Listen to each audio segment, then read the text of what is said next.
আমি আর লেট করতে চাই না ভাই, আমি খুবই এক্সাইটেড, এটা আমার ডাবল ভালোবাসা। তাহলে এই ছিল কথা সাকিব খানের, আর দেরি করতে চায় না। সেটা কি হতে পারে আপনারা অবশ্যই বুঝতে পেরেছেন। বুবলি আবারও নতুন করে প্রেগনেন্ট হয়েছে। আপনারা জানেন এর আগে তারা যুক্তরাষ্ট্রে ৩-৪ মাস ছিল, দুজন অবকাশ কাটিয়েছে এবং সেখানে অনেক ছবি ভাইরাল হয়েছে এবং অনেক নিউজ হয়েছে। এবার এই নাচতে গিয়ে তারা আসলে তার পেট থেকে অনেকেই সন্দেহ করেছিল যে সে প্রেগনেন্ট হয়েছে এবং তাই সত্যি হলো, তারা আবারও প্রেগনেন্ট হয়েছে।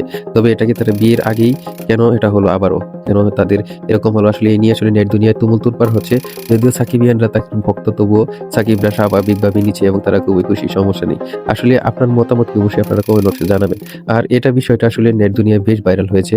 বিশেষ করে সে যখন নাচতে গিয়েছিল, নৃত্য দিতে গিয়েছিল, এই নৃত্যটার সময় তার আসলে বেলি পেট থেকেই আসলে অনেকে সন্দেহ করেছিল এবং এভাবেই তারা সন্দেহজনকভাবে প্রকাশ পেয়েছে। আর সাকিব খানের এই বক্তব্যে বোঝা যাচ্ছে যে আসলে তার সে আবার নতুন করে বাবা হতে যাচ্ছে। তারা যুক্তরাষ্ট্রে ছিল তখনই হয়েছে। তারা এখনো ঘরোয়াভাবেই এটা এখনো অ্যানাউন্সমেন্ট করেনি সাকিব খান আসলেই সত্যি কিনা। তবে দেখা যাক, হয়তো সাকিব খান যেহেতু তারা একসাথে ছিল যুক্তরাষ্ট্রে, হতেও পারে। আর এটার এই বিষয়ের উপর আপনার অভিমত অবশ্যই ব্যক্ত করে জানাবেন কমেন্ট বক্সে। এবং অবশ্যই ভিডিও শেয়ার করে সাথে থাকবেন।